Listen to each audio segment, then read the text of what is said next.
Welcome to Dan's Talks. My guest today is Richard Kirshenbaum, who's written a new book that I'm going to ask him about. But his real life job is advertising, which we will get to later. And tell me a little bit about the book first. Sure. Well, thank you again. It's great to see you. I've always been a fan of you and the paper, and really kind of every time I came out to the Hamptons, I'd always love to pick up a copy. It made me feel like I was in the Hamptons, right? So it wasn't the Hamptons if it wasn't Dan's paper, I can tell you that. So anyway, shifting to places a lot of New Yorkers are going right now, Miami.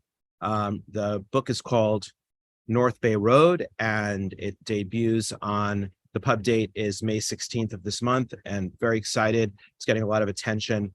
The novel is set, it's a during COVID love story. And so, and the reviews have been, I'm really very proud that it's being so well received. And thank you for having me on. What is it about? You said it's a love story. Is it also a mystery? It is. It has, it's a combination of certain genres. It's about a woman who's about 30 years old, who's a celebrity stylist, and her career's really come to an end during COVID. She's trapped in a small apartment on the Lower East Side. She can't see her boyfriend, who's a COVID doctor, because her mother's going through cancer treatments. And so she's really trapped with, her job. Her job has really come to an end, and she's not used to spending the entire winter in New York in her freezing little shoebox of an apartment. And one day she gets a call from a lawyer, and she declines to call the lawyer back, thinking, she owes back taxes for a shoot she did in Miami. Her mother calls, and she finds out she's been left this Mediterranean crumbling mansion on Miami's famed North Bay Road. It's at first they think it's a scam, but it's not. We have no idea. She has no idea why this old socialite, Elsa Sloan Barrett, left her the home. She's never met her. She's never heard of her. And when she goes down to Miami, she's given a diary. And so the book really takes place through the eyes of Elsa and her diary in the 1940s, 30s, 40s, as well as current day. Switches back and forth. And then next door to the crumbling mansion is a very modern mansion, and in moves a Colombian reggaeton rock star, and all hell breaks loose. So it's a really fun, rollicking read from what I've been told. And I'm even more thrilled that on Goodreads, which is all independent reviews, the initial reviews has put the book at 4.2 stars, which when I look at some of the other great classic books like The Great Gatsby, it's higher, So I never thought I'd have a book that was rated at this point higher than The Great Gatsby. So I'm very pleased. Let me ask you, how did this start? I know you did an earlier book, and you can tell me about that, but how did you decide that you wanted to write books rather than your career, which you started way back and have kept going at an ad agency in New York City, which is very prosperous, which you still run?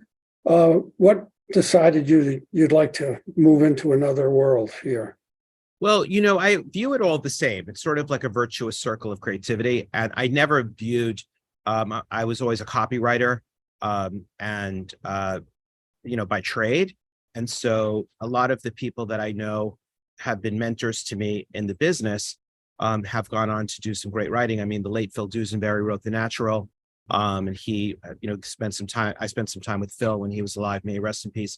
Also, I couldn't have had a better guide to all this with my creative director, executive creative director at J. Walter Thompson, being none other than James Patterson, who is by far the most successful author in the United States, if not the world.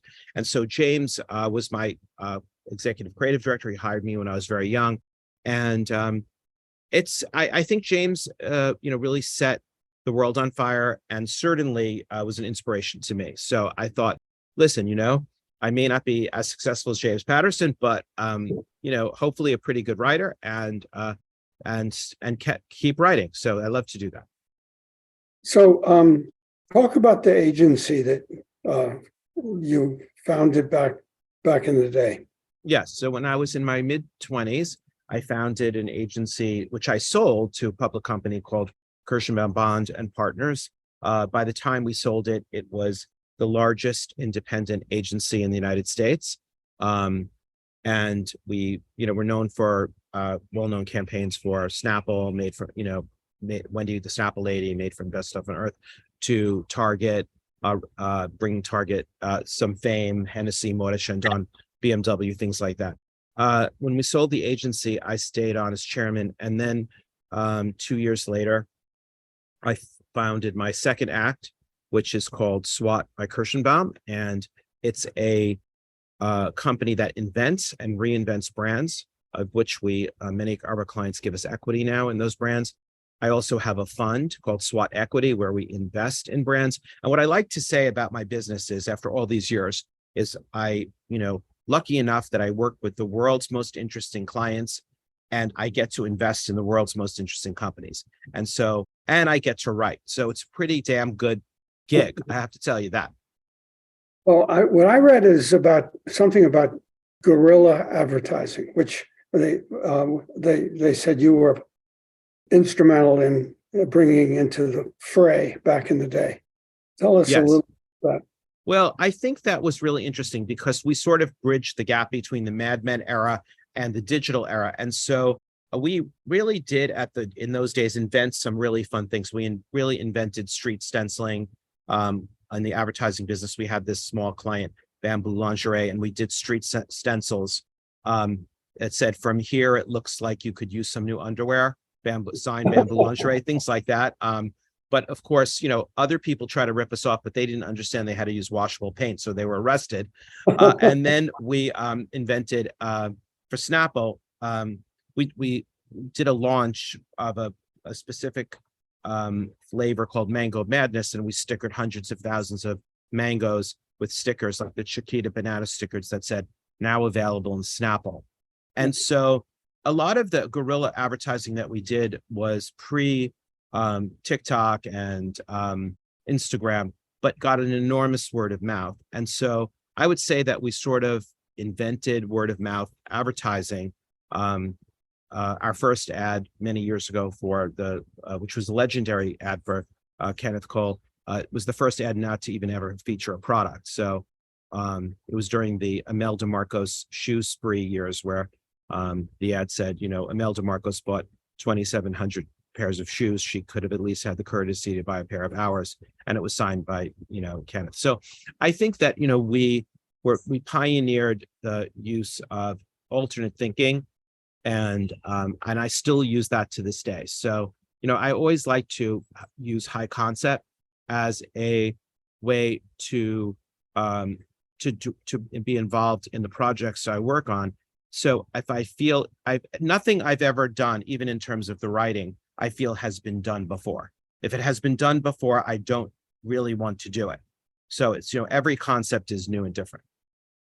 What while you were talking, I live on Fifth Avenue by the Met, and somebody did about a year or two ago some stenciling in front of the Met, which resulted on the sidewalk about a particular person, and I don't remember what it said, but it changed things in some way in politics or right. And it stayed there for a while because they didn't use paint. Right. Well, you can't really do that, and not face criminal charges, So right. I think that in many ways, tell me about how you came to come out to the Hamptons and when you first came, and what do you think about it? Okay. So my first school trip was to the Montauk Lighthouse when I was 7 years old. And I think I've been coming out to the Hamptons ever since, it's been a long journey. In those days when I graduated college, we used to do things called share houses, if people remember that, right? And for those of us who didn't have parents who had a house in the Hamptons. It was a center of that was Amagansett. Yes, and I at first really tried many different towns all through the Hamptons, renting and buying, homes to see whether or not we found our place. So, whether it was West Hampton, Quogue, Amagansett, places like that, Bridgehampton, and then we finally bought a, you know, we rented and then bought a home in Sagaponack, and it's quite glorious, to this day, despite the overbuilding. And as I like to say, I had a column many years ago in the New York Observer, and one of them was called, I came up with the term for Sag Pond, and the title was On Goldman Pond. Oh, So, nice. which was because of all the executives who, have moved into the area and have changed the dynamics. But for the most part, it's still, you can't beat the beautiful pink streak sunsets and, light and air. Yeah. What do you like to do when you're out here? Do you have family? Yes, I have 3 children. My wife and I, I have to tell you, my favorite thing to do is, and it's really a result of the heavy traffic, avoiding the heavy traffic. I love getting my bike with a basket. Like in the Wizard of Oz, and I, and I go the back roads, and I go to the farm stands and buy fresh produce and come home, and it's really a wonderful thing. And to this day, that's one of the most amazing things about the Hamptons, is that you can still have these local farm stands and get beautiful produce. And it really saved us during the when we were out there during COVID lockdown, and just gave a certain sense of normalcy, and then from there, because it was so wonderful when the weather started to change in the Hamptons and it started to get cold, I felt that I just couldn't weather the storm in New York in the way that I'd want to. So we were lucky enough to be able to, I came up with this idea that wouldn't it be wonderful if we could find a place in Miami. So I went online and found a wonderful home on North Bay Road. And I surprised my family with it. And despite the horrors of COVID and how difficult it was for everybody, it was a really interesting time because the family came back together. A lot of my kids' friends stayed with us, and then that sparked the idea for the book. You did a prior book, didn't you? As a first Yes, I've done a number of books, but the first novel that I did, which was before North Bay Road, which came out 2 years ago, is called Rouge. And it was about the women, mostly the women, and some of the men who founded the cosmetics industry. And there'd never really been a novel about that. I think because writing a historical novel is very difficult with the research, and B, in order to do a book about the cosmetics industry, you really need to actually have to name your products. And so I'll give you an example. So one of the plots in the book was these women were racing to develop the world's first mainstream mascara. So you have to have a name for the mascara. So, like Great Lash already exists, So given my naming expertise and what I do in my field, I needed a name as an example for the product that honestly sounded of the period, but wasn't taken. And I probably it took that alone took an enormous amount of work to find a name. And the name I came up with was Lashmatic, which I trademarked. But again, one of the reasons why I don't think people are able to do a book about the cosmetics industry, it's just too hard to really source the material, understand how you have to become an expert in terms of how cosmetics were originally made.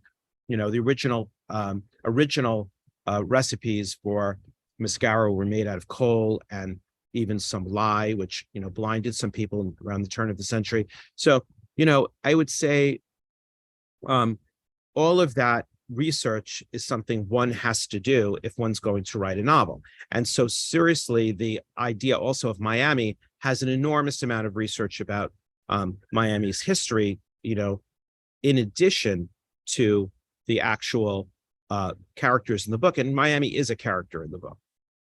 Oh, it's a person's name, or no, the place, you mean? Miami Beach, yeah, is a character, meaning that the idea of Miami and throughout the ages, and from the turn of the century on, is its own character. It's its own living and breathing interaction in the book. So we find out a lot about Miami. There's a real connection, as you may know, between Miami Beach and Montauk. Yes, there is, because of Carl Fisher.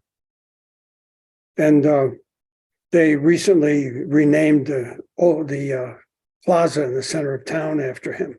I thought that was. Yeah, I mean, Carl Fisher was an interesting man.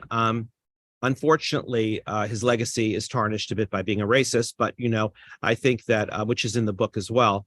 But yeah. I mean, he certainly had a great eye for development. And I think one of the things I'm most proud of in the book is the treatment and of how people were treated in the 1930s and 40s, and how Miami especially has morphed into a very inclusive melting pot, which is really one of the most wonderful things. But, the sad truth is that Miami was anti-Semitic and anti-Black for up until the 1940s. In fact, most African Americans had to leave working on the beach, couldn't stay over, even the performers, and had to go to a place called Overtown. They had to go Overtown to sleep at segregated hotels. And I think these things are really important to remember and understand. And people shouldn't forget their history. I mean, I think that's a important part. And so the brilliance of Miami and the most wonderful thing about Miami to this day is the idea that it's become this incredible ethnic melting pot of all different people, and the Latin Americans and the Cubans, and the rich history of Miami, and from older, the older WASPy community to the Jewish community there. I mean, it's all merged into this wonderful place. That's one of the reasons why it is one of the most dynamic cities in America currently. What tell me, will you be having any readings or book signings in the Hamptons? I'm starting to plan that right now. I will have an invitation for you for my book party in New York, but we'll talk about that after this as well. But yes, I'm planning on doing some press on this in different locations. Have you decided on another project, a book project? Oh yes, I'm currently. I mean, what I like to say to my friends who all are in their golf phases of now pickleball. I said, you guys like to play golf and pickleball. I like to write. So, that's my golf. And so, yeah, so I do write every day, and I'm close to, I'm working on actually 2 new novels. I'm very fast. It's one of those really weird things where I think being in the advertising business has really honed my skills, and working for people like James and, the masters of the industry. My first boss in the business was this wonderful woman. I don't know, you may have known her, Lois Corey. She had an agency called Corey Kane Partners, but Lois took me on. I'm the first generation of men to have worked for the first generation of female executives, and she was originally a comedy writer for the Show of Shows for Sid Caesar with Woody Allen. And so she really also helped mentor me. And I was very, very lucky, may she rest in peace, to have her as a mentor and a figure in my life. And she really helped me with my writing skills, And so I'll never forget when I came to quit working for her after a period of time. She was putting lipstick on in a mirror, and she just looked at me when I handed in my resignation. And all she said was, well, the mother's always the last to know. So she was fantastic. And so I've been very lucky that I've been surrounded by such giving, warm, and wonderful people for my career. Well, we've kind of run out of time. It's been said that the public today can stay on listening to something for 20 minutes. Exactly. Maybe less. So I will bid you farewell, and I will see you wherever you have a book party, and maybe in New York. And Yes, you'll be receiving an invitation from me, and I hope to see you there. okay, thanks very much for being Thanks, Dan. It was a real pleasure, and you're an icon. an icon. That's like a Chrysler. You are. Thanks again. It was a real pleasure. Thank you. Bye.